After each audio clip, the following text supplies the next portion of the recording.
Good morning. Good morning. Enthusiasm, I like that.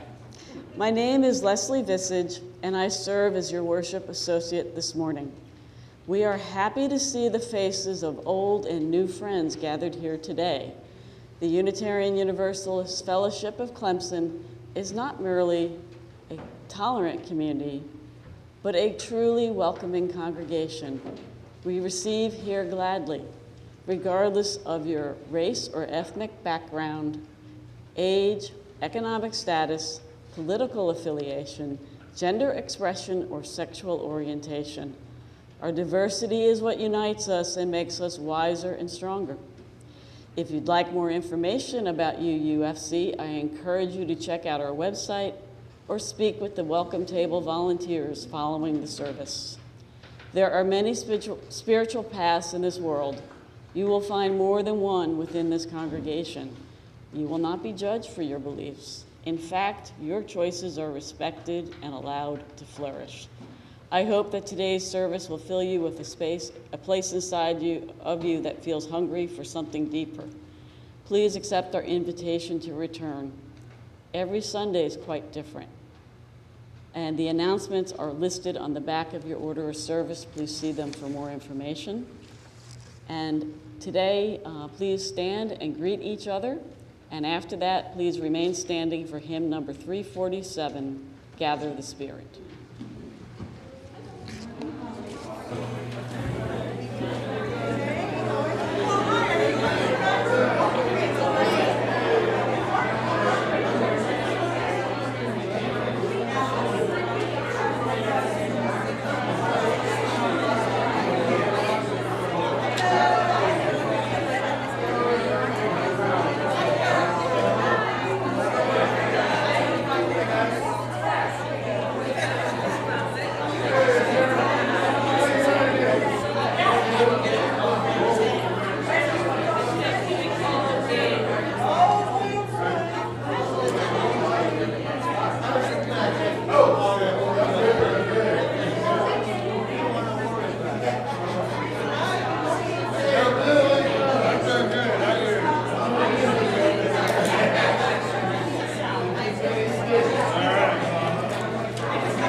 are by Christian Schmidt. The Jewish New Year, which begins tonight at sundown, commemorates the creation of the world, the bringing forth of order where once there was only chaos, the birth of the building blocks of life. As Jews among us and beyond us prepare to celebrate Rosh Hashanah tonight, let all of us celebrate, let us marvel, and let us be awestruck. Because the same force that brought our planet into being, the same force that evolved tiny atoms and molecules and DNA into intelligent life, that same force is still at work in the universe and in us, always bringing about new creations, breath of life, breathe in us, with us, and through us this day. As we gather in community, one in commitment to truth, love, and justice, open our minds and hearts for the new that is always being created within and among us.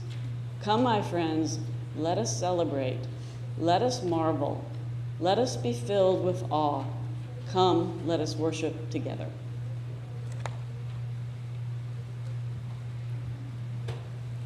Thank you, Leslie, for those lovely opening words. Today, being the beginning of Rosh Hashanah, is one that reminds us that we are a theologically diverse group of people coming from all backgrounds. And my name is Reverend Christina Branum-Martin. It is so nice to see you. I use the pronouns she and her. And I'm going to light the chalice now with these words.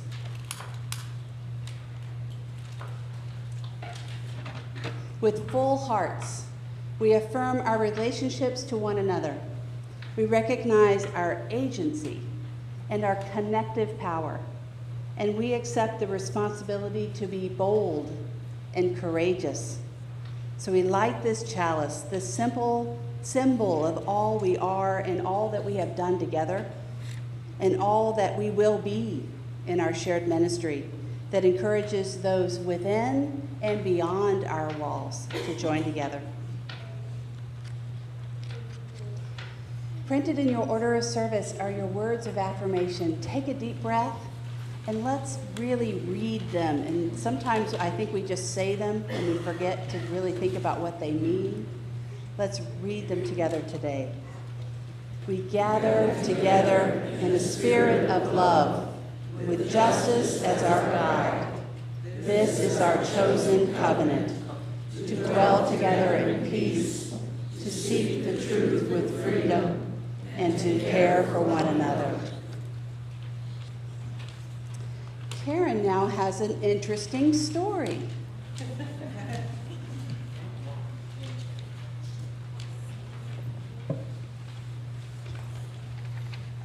Hi there. We've been, this week, Christina and I, thinking a lot about beliefs and what we believe. You know, babies, for example, don't believe anything. Babies aren't born Buddhists or Baptists or believers of any sort. But soon after we arrive in this world, we start to gather ideas and beliefs. We pick up beliefs and ideas about people and animals and families. We collect ideas about stars and comets and how it all got started. We accumulate beliefs about good and bad, right and wrong, what's healthy, what's unhealthy, and that's usually the good stuff, and what is important in life. All of these beliefs, which we get from our parents, our playmates, from the TV, and from Sunday school, go into our belief bag. Now, most religions define themselves by what they believe or by what's inside the bag. Christians, for instance, believe in Jesus. Muslims believe in Allah, the Prophet Muhammad. Buddhists believe in the Four Noble Truths. But Unitarian Universalists don't have just one set of beliefs. What makes us different is the way that we Unitarian Universalists carry our beliefs. Because, believe it or not, there are different ways of holding your belief bag. For example, some people hold a bag like this. They clutch it close and make sure the top is tightly sealed because they don't want their beliefs exposed to any new ideas that could threaten what's inside. They've got their world wrapped up in a nice, tidy package. And because their bag is all closed up, we tend to call these people closed-minded. On the other hand, some people are just the opposite. They don't pay much attention at all what goes into their bag. One idea is as good as another. And if other folks believe it, or they read it on the internet, or heard it on talk radio, then it must be true. So in the bag it goes. And because they carry their bag in such a sloppy manner, we could call them sloppy thinkers. And then there are people who carry their bags like this, like a club. They can use it to hit other people. What's inside the bag may sound nice and sweet, like, for instance, I believe in peace and kindness and the golden rule, but they use their bag like a weapon. You don't believe in peace? Why, you nasty person, shame on you! But none of these is the Unitarian Universalist way. Instead, we carry our bags like this. We carry our bag with the top open so that new ideas and experiences can get inside. And old beliefs can be tossed aside if needed. We carry our bags in front of us so that we can see and examine what goes in them, to be sure it makes sense and fits with all the other things inside. And also so that we can see what our neighbors think and share our thoughts with others. Above all, we never use our beliefs to beat up or bully other people. That's what it means to be a Unitarian Universalist. So the next time somebody asks you, what do the people in your church believe, you can tell them. For Unitarian Universalists, it is less important what you believe than how you hold your beliefs. It's how you acquire them, how you share them, and above all, what you do with them that counts.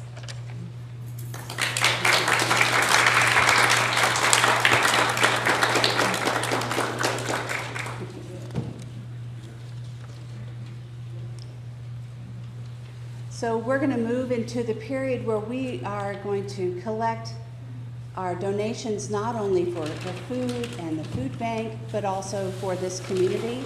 And before we pass the plate, I just want to make sure I have a wonderful announcement. Thank you for hearing me.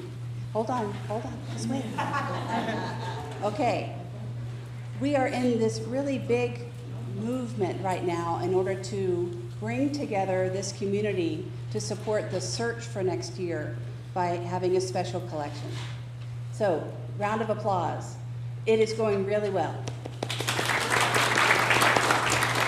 And 1/3 of the congregation's members are participating. So I invite you, if you've not had a chance to participate yourself, make a small donation to that so that you can be a part of this swell of support, of excitement, and a movement towards holding up what you hold so dear. And I invite you to get in touch with anybody in the Finance Council to make that happen. So now, please come forward.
these gifts are gathered and received with love and with joy and respect for all that you give to this community, to each other, in these walls and beyond.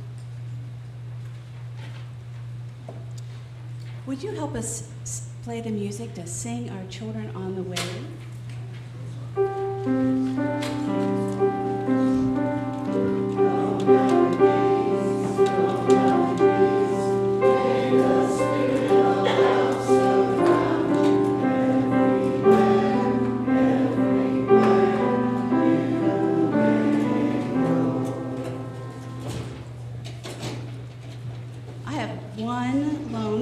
From Holly today. Holly is finding ways to promote our fifth principle, which is democracy, this week by registering voters, sending postcards, and providing nonpartisan election information. Thank you so much for that, and I'll put a stone in for that work. Thank you.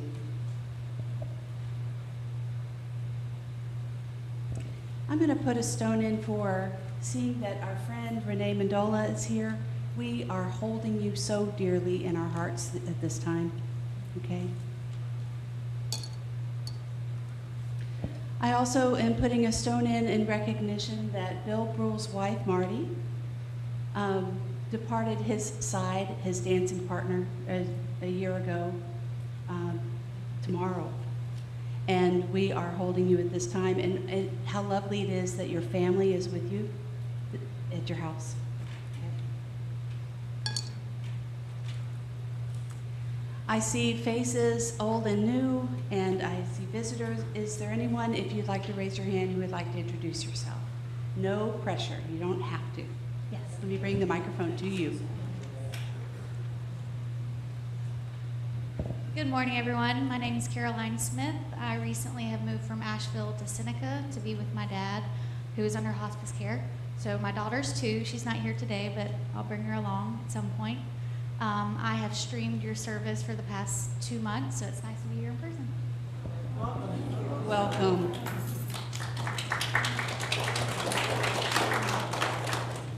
So for those of you at home, I'm sorry that she was off camera, but at least we heard her. I guess next time I'll make sure to invite people forward. And is there anyone else who would like to introduce themselves? No? I wish you all a welcome. Please join us for coffee afterwards in the coffee hour. This is for you and for you all. The last stone I'm going to put in are for the things that are heavy in our heart. Sometimes they are just the things we carry around on a day-to-day basis. Sometimes it is chronic pain. Sometimes it is grief that moves its way through our lives. Other times it's joy that makes us belly laugh for a moment, or things that help us remember a moment and then we smile. And may this community hold you both as you carry the things that are hard and help you celebrate the things that are warm.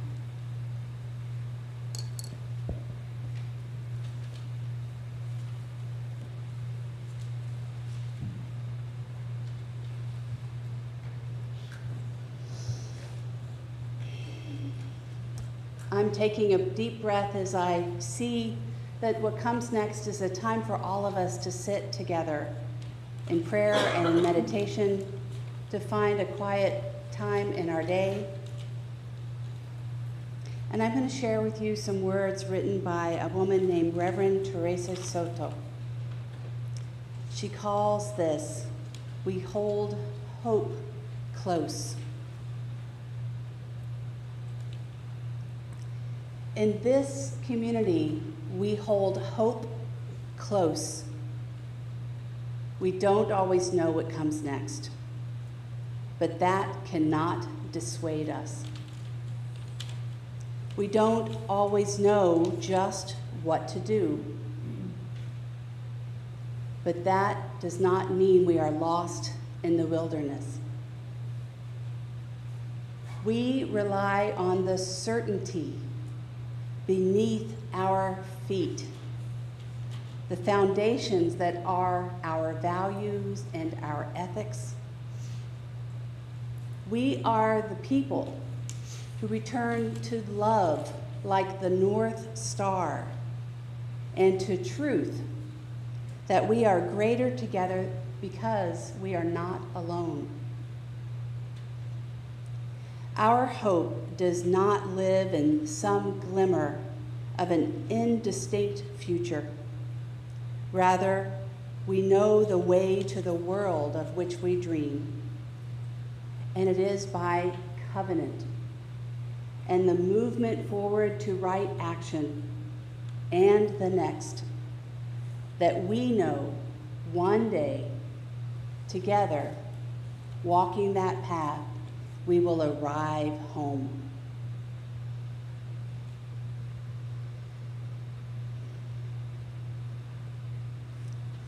Next, we're going to show a beautiful video made to the song Sanctuary, sung by Sarah Summers and with the piano being played by our own choir director, Ellen Fredendahl. And may we enjoy this moment as we continue our time of silence and prayer and meditation. Sanctuary.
May we be each other's refuge. May this place be a place of sanctuary. May we hold each other close as we move through the storm. And with those words, we close this time with a resounding, may it be so.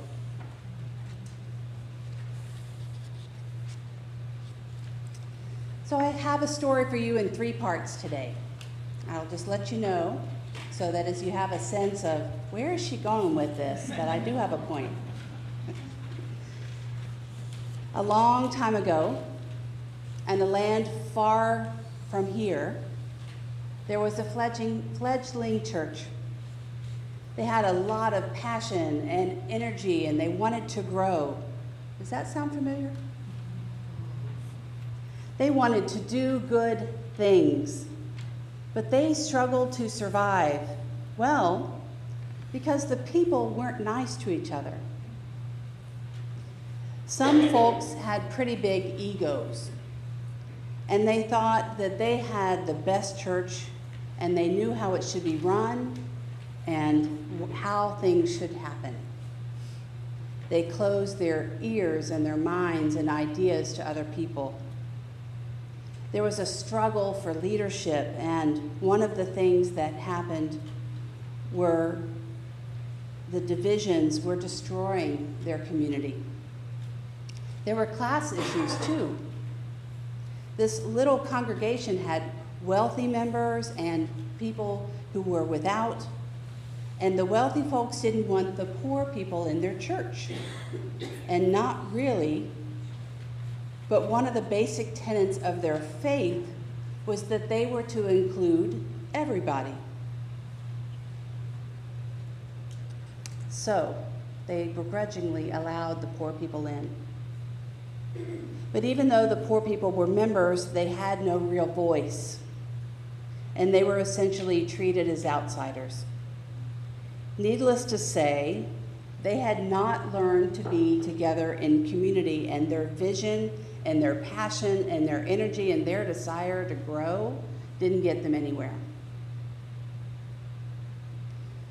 Eventually, the founder of the church had had enough of everyone's behavior, and he wrote them a letter because he wasn't there in person. And he said, "Time to knock it off. You need to learn how to love one another."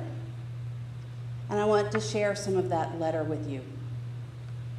The founder said, "If I speak in the tongues of mortals and of angels, but do not have love, I am a noisy gong or a clanging cymbal.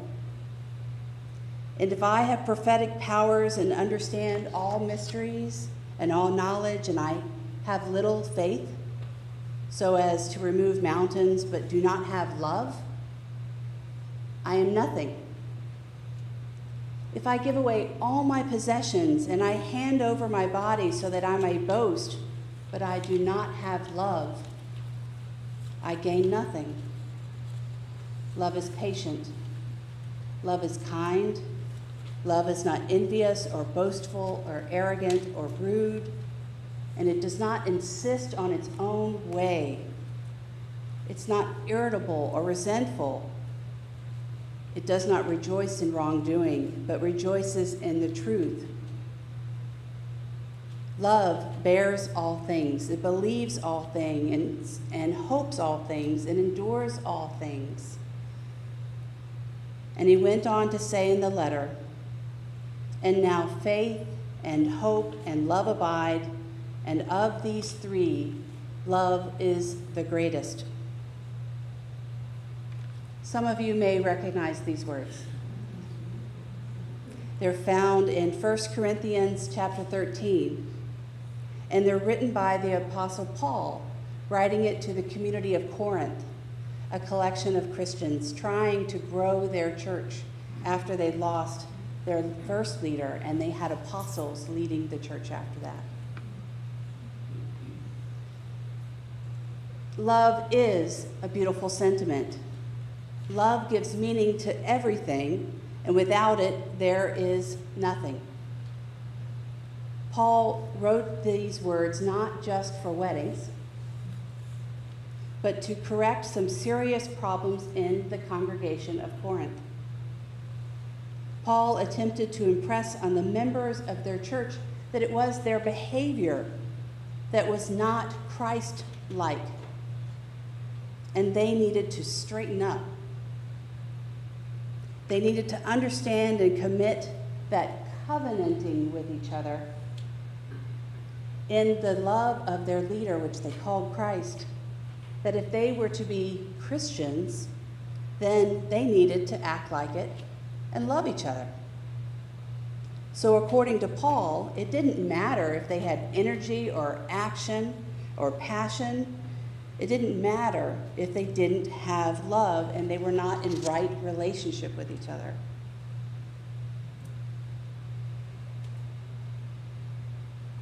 So that was the first part.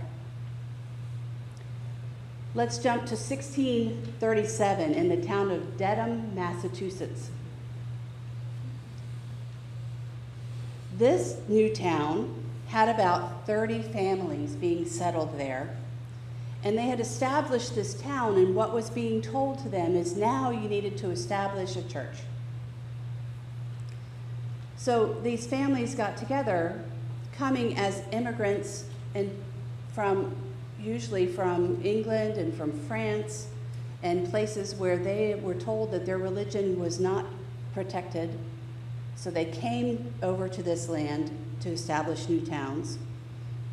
And their task was to figure out how this church was to function.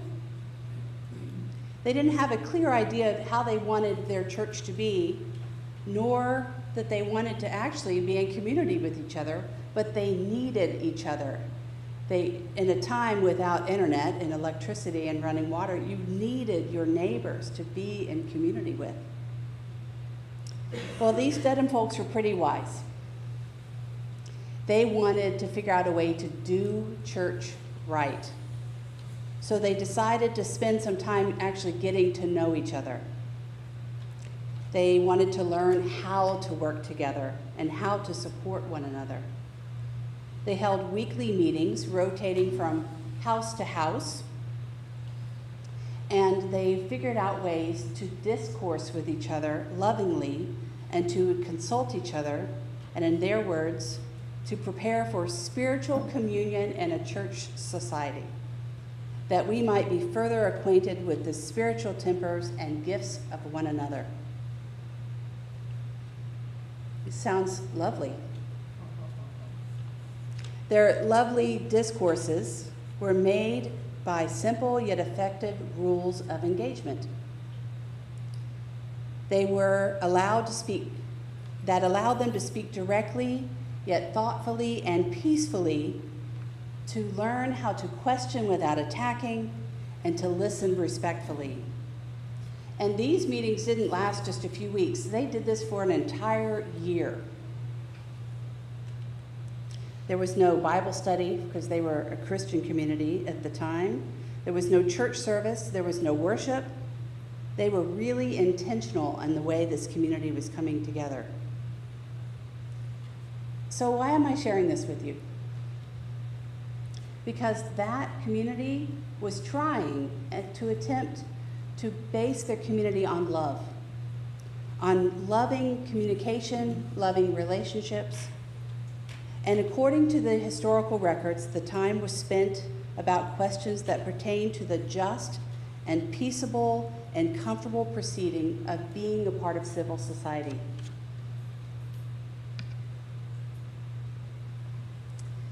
So these people coming from their European counterparts were coming to a place in order to find peace.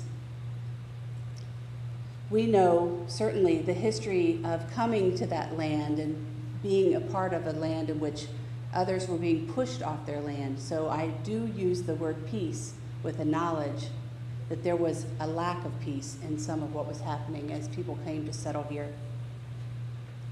But this community was doing their best to find love and peace within their relationships with their neighbors. It was clear that these New Englanders assumed that the strongest, and maybe not the only, but the strongest, clearest, and most authentic voice in their whole society would come from what was called the free church. And once it was established, it was assumed that they would be walking in the path of the divine.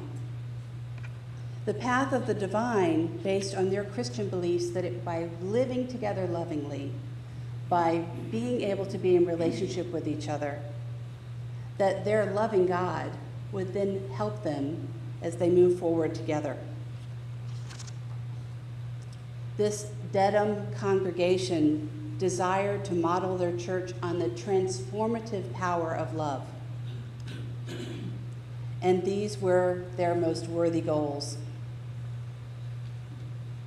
The members of the Dedham church seemed to understand that it was their relationships that were important, not so much like that bag that Karen had, what your beliefs were, but instead how you collect them and how you hold them with each other, whether or not you bring your beliefs to somebody and say, your belief must be this, and hit them over the head with that and curse them with shame if they don't believe that, or whether or not those beliefs can be something that can be open so that I can learn what you believe, and we can learn together how to be in the world a better way. This relationship in Dedham was one based on covenant. And it was more than just a promise to one another, even though that certainly was a part of it. There was an understanding that there was a deeper, fundamental thread, that was the basis of relationship. So first we have the basis of Christianity in one of their original communities, that love itself was something that was the highest goal. And Dedham, Massachusetts, in the 1600s, was trying to form a community based on covenant. They themselves became congregational, and those congregations eventually became Unitarian, and now those congregations are now Unitarian Universalist. We have a history of our relationship bound in love from our Judeo-Christian teachings, connected to the idea of covenant in this land for many, many years. I think this congregation is one that connects directly back to this work. I'm going to read your mission statement. The mission of the Unitarian Universalist Fellowship of Clemson is to be an inclusive religious community, sharing open minds, spiritual growth, and compassionate action.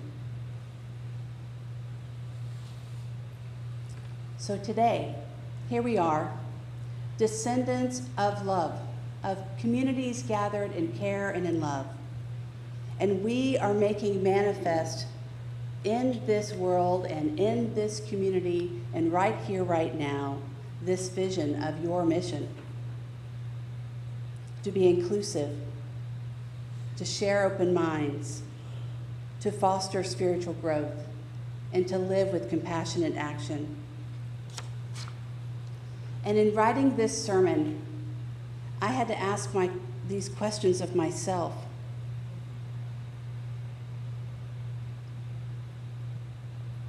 What do I commit to? So I promise to you, as the minister of this congregation, that I covenant with you. I covenant with you to base my relationship based in love. That's a really broad statement. And I'm thinking of Carl Dieter, who usually sits over here, and he says, you know, you're always talking about love. He's grumpy with me about that, because he says that's such a big, effusive word. So Carl, I evoke you today. This sermon is about love. I hope that he's watching at home, and if not, we'll tell him, I'm sure.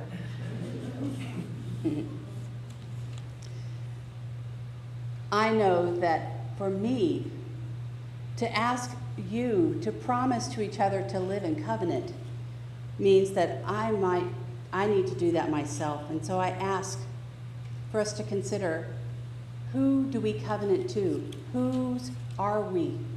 Who are we in relationship with?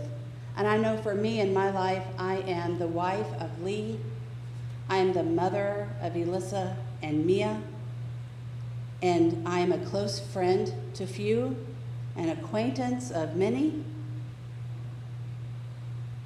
I am your interim minister. And I am a flawed citizen trying to do my best in a really messed up world. And I am accountable to you in all of these relationships. And each of these has its foundation for me in love. And to you, I promise to you that I will give my best to you. I promise to treat you and respect you with care and compassion. I promise to learn and to grow and be taught by you, and in return, I will serve you with joy and gratitude. And I know I will fail sometimes. We all fail each other sometimes. But our work is to get up again with love by our side and as a guide to figure out how to move forward when those things happen. Reverend Erica Hewitt said, when our religious ancestors, who proclaimed in 1648 in Dedham, Massachusetts, wrote these words, these are still true today, I might say, that the communion of churches is exercised by way of mutual care and taking thought for one another's welfare, and in case of need, to minister to each other, relief and succor to one another in times of hardship. And that's what we do today, all these years later. So I ask you, take out your order of service one more time. Let's read with care, slowly, those words of affirmation, so that we can remind ourselves not only from the history in which we have come from, but also how we live together today in covenant. Join with me. We gather together in a spirit of love, with justice as our guide. This is our chosen covenant, to dwell together in peace, to seek the truth with freedom, and to care for one another. This shall be how we live. And I think it's so appropriate that the song we will sing next will be We Would Be One. Number 318. Join with me.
please have a seat? And as I extinguish this chalice, I offer this benediction.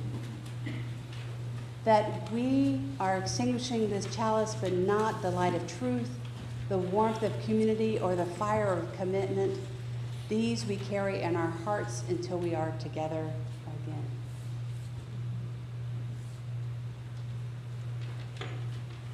again.